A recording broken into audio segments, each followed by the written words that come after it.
السلام علیکم دوستو، آج ہم لائے ہیں آپ کے لیے اردو ماڈیول نمبر 8 کے سوالات کے جوابات۔ تو چلیے آگے بڑھنے سے پہلے ویڈیو کو لائک کیجئے اور چینل کو آپ نے اب تک سبسکرائب نہ کیا ہو تو سبسکرائب کر لیجئے۔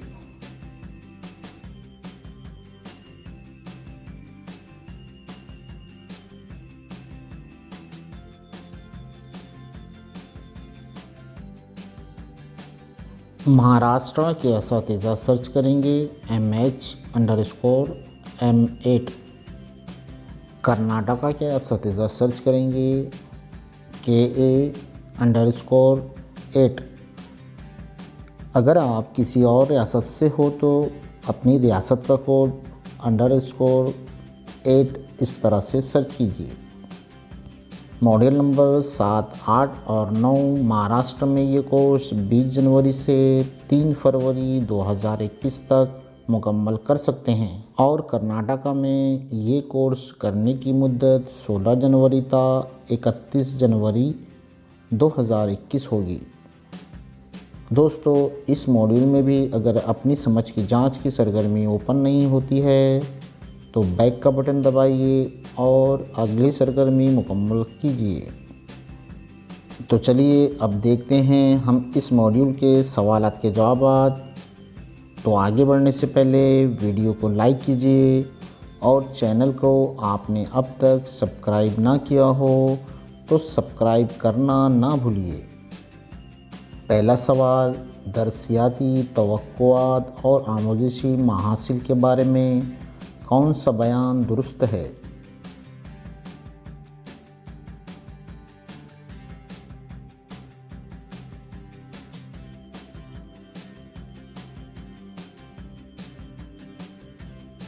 ہر جماعت کے آموزشی محاصل الگ الگ ہے۔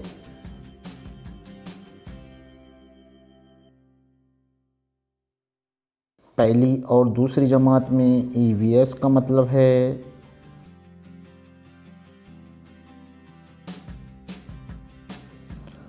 زبان اور ریاضی کے ذریعے پڑھنا۔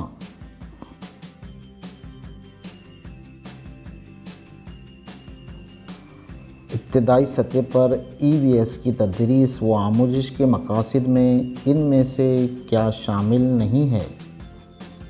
سائنسی اصولوں کو یاد کرنے میں بچوں کی مدد کرنا، طلباء کی آموزشی پیش رفت اور مختلف معیارات کے اعتبار سے ان کی سطح معلوم کرنے کے لیے ان میں سے کون سا طریقہ زیادہ مناسب ہے؟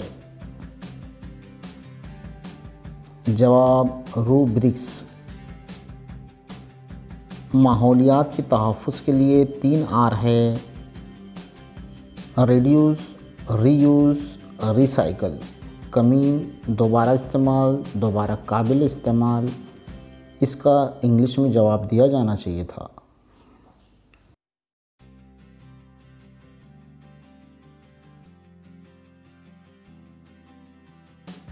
ان میں سے کس کا EVS کی تدریس و آموزش سے تعلق نہیں ہے؟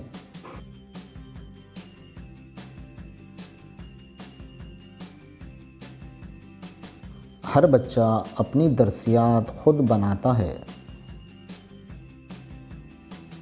بچوں کے پاس ذاتی سماجی خصوصیات کو فروغ دینے کے لیے ان میں سے کس سے مدد ملے گی؟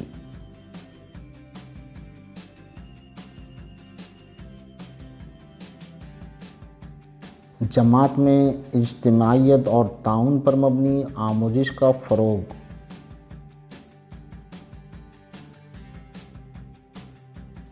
ابتدائی سطح پر EVS درسیات ایسی ہو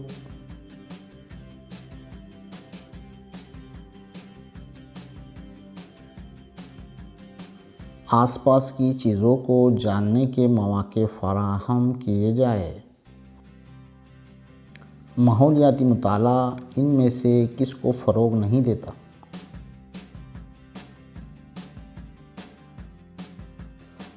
تعریفوں کو یاد کرنے پر۔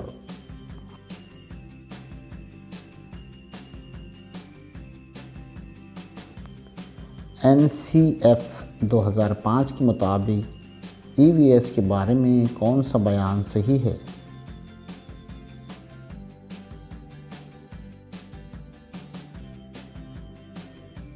EVS اپنی نوعیت کے اعتبار سے ایک بین شعبہ جاتی موضوع ہے۔